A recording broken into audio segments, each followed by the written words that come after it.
दो सहेलियां थी, बहुत पक्की सहेलियां। एक सहेली का नाम था रीना, एक का था मीना। रीना लड्डू गोपाल जी को बहुत मानती थी। उसने अपने घर लड्डू गोपाल जी लाए हुए थे, जिनकी सुबह शाम दिन रात वो सेवा किया करती थी। मीना भी भक्ति भाव में थी, मगर वो इतनी पूजा नहीं करती थी। वो कभी कभी मंदिर जाती, मगर अपने काम में ही बिजी रहती थी। दोनों के घर पास पास ही थे और दोनों का ही कोई भी नहीं था उन दोनों के अपने के सिवा। इसीलिए वो और ज्यादा करीब थी। एक दूसरे के सुख में दुख में हमेशा साथ थी। एक दूसरे से मिले बिना वो दोनों रह ही नहीं पाती थी।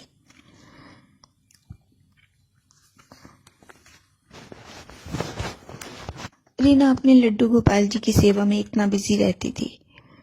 हमेशा उनको कभी भोग लगाना, कभी नहलाना, कभी उनके कपड़े बदलना, उनका श्रृंगार करना, बहुत सेवा करती थी।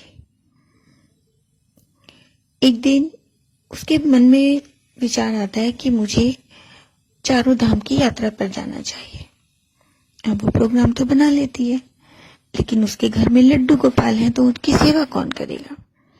तो वो मीना से पूछती है कि मीना, मैं कुछ दिनों के लिए तीर्थ पर जा रही हूँ, क्या तुम मेरे लड्डू गोपाल की सेवा कर पाओगी। तो मीना कहती है, हाँ कर दूंगी, सेवा ही तो करनी है भगवान की, मैं कर लूंगी। तो रीना कहती है, ठीक है, कल सुबह मुझे जाना है, तो तुम सुबह आकर लड्डू गोपाल जी को नहला धुलाकर भोग लगा देना। वो जो जो लड्डू गोपाल जी का काम करती थी वो उसने सब मीना को बता दिया। अब वो मीना को सब कुछ बताकर सुबह चली गई तीर्थ पर। सुबह सबसे पहले उठकर मीना रीना के घर गई और वहां पर लड्डू गोपाल जी को नहलाने धुलाने के लिए उन्होंने उसके वस्त्र उतारे तो देखा उनके तो पैर मुड़े हुए हैं। मीना ने लड्डू गोपाल जी तो हमेशा देखे थे, मगर हमेशा कपड़ों में देखे थे, तो इसलिए उनको पता ही नहीं था कि लड्डू गोपाल जी के पैर मुड़े हुए होते हैं। उसे बड़ा दर्द हुआ कि ये लड्डू गोपाल जी के पैर मुड़े हुए हैं, ये ऐसे कैसे बैठे हैं, इन्हें तो बहुत दर्द होता होगा। अब वो ये सोचकर रोने लगी। अब रोने लगी, मगर कर क्या सकती थी। तो उस कपड़े उतार कर उनके लड्डू गोपाल जी को नहलाती है, धुलाती है, फिर उनका श्रृंगार करती है। उसके बाद उनको भोग लगाकर अपने घर चली जाती। घर पर चली तो जाती है, लेकिन उसको नींद ही नहीं आती, ना वो कुछ खा पाती है।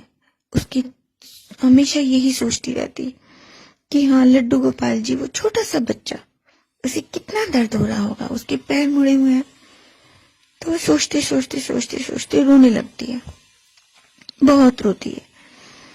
वो फिर दोबारा रीना के घर जाती है, उनके वस्त्र उतारती है लड्डू गोपाल जी के और उनके पैरों की मालिश करने लग जाती है।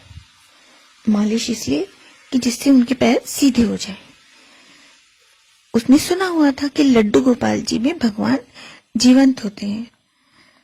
अब उसने ये सुना हुआ तो उसे लगा कि बच्चा है, छोटा है, उसमें भगवान विराजमान है, उनको दर्द हो रहा होगा, तो इसलिए वो उनके पैरों की मालिश करती है कि उनके पैर सीधे हो जाए। मालिश करती जाए और रोती जाए। वो रोई जा रही थी और मालिश किए जा रही थी। थोड़ी देर मालिश करने के बाद वो उन्हें कपड़े पहनाती है, फिर उनको भूख लगाती है, फिर अपने घर चली जाती है। ये उसका रोज का रूटीन हो गया था। वो दिन में 3 बार आती, उनके वस्त्र बदलती, उनको नहलाती धुलाती, और सबसे जरूरी बात, उनकी मालिश जरूर करती पैरों की, जिससे उनके पैर सीधे हो जाएं और उनको दर्द ना हो। अब कुछ दिन तो उन्होंने 2-3 दिन मालिश की। अब मालिश करते करते रोती रहती। अब 2-3 दिन के बाद उन्होंने उसकी लड्डू गोपाल जी की मालिश और ज्यादा करनी शुरू कर दी, क्योंकि उनको तकलीफ देखकर उसे खुद तकलीफ हो रही थी कि वो छोटा सा बच्चा कितनी तकलीफ में होगा, कैसे चल पाता होगा, कैसे सो पाता होगा।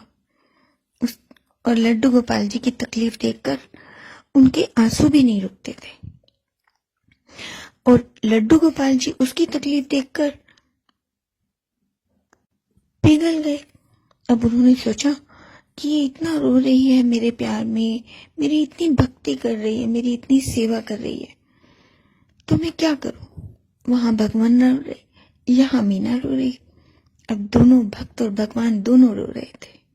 मीना मालिश पे मालिश किए जा रही कि मेरे भगवान, मेरे छोटे से लड्डू गोपाल, तुम्हारे पैर ठीक हो जाएं, बस मुझे और कुछ नहीं चाहिए। तुम्हें दर्द ना हो, तुम्हें तकलीफ ना हो।